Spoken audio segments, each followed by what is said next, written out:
संसद में आज जमकर बवाल मचा। लोकसभा और राज्यसभा दोनों ही सदनों में विपक्ष ने सरकार पर तीखे हमले किए। विपक्ष की तरफ से दोनों ही सदनों में सरकार के खिलाफ कई स्थगन प्रस्ताव भी दिए गए, लेकिन विपक्ष के सभी प्रस्तावों को खारिज कर दिया गया। विपक्ष का दावा है कि सरकार डरी हुई है, इसलिए वो चर्चा नहीं चाहती।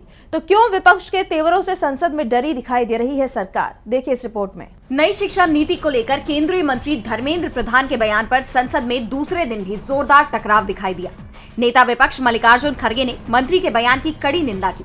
उन्होंने कहा कि यहाँ तानाशाही चल रही है। इस पर जब चेयर की तरफ से उन्हें रोका गया तो खड़गे ने कहा कि क्या क्या ठोकना है, हम ठीक से ठोकेंगे, सरकार को ठोकेंगे। जेपी नड्डा ने खड़गे के बयान की निंदा करते हुए माफी की मांग की, लेकिन खड़गे ने साफ कह दिया कि उनका बयान आसन के लिए नहीं बल्कि सरकार के लिए है और वो सरकार से माफी नहीं मांगेंगे। अगर आसन को कुछ गलत लगा है तो माफी को तैयार है।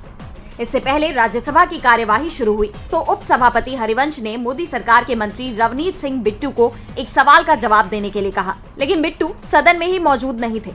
उपसभापति ने कहा कि जेपी नड्डा कह रहे थे कि विपक्ष के सारे नेताओं को रूल्स ऑफ प्रोसीजर की ट्रेनिंग देनी चाहिए। मैं उनसे पूछना चाहता हूं कि आप ट्रेनिंग क्यों नहीं लेते हैं? आपके लोग सदन में समय से क्यों नहीं आते हैं? ये शर्म की बात है। राज्यसभा में खड़गे ने सरकार को घेरा तो लोकसभा में गौरव गोगोई ने मोदी सरकार की नीतियों पर सवाल उठाए। गोगोई ने मणिपुर हिंसा पर बोलते हुए कहा कि पीएम ना तो संसद में आते हैं और ना ही मणिपुर जाते हैं।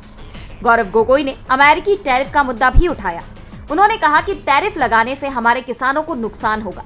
पीएम मोदी को इस पर जवाब देना चाहिए। गौरव गोगोई के तीखे हमले से सत्ता पक्ष तिलमिला गया।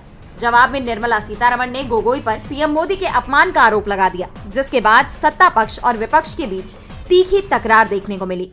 इस पर स्पीकर ओम बिरला ने कहा कि जो मुद्दा उठाया जा रहा है वो इस समय विषय नहीं है, ये सदन नियमों के अनुसार चलेगा।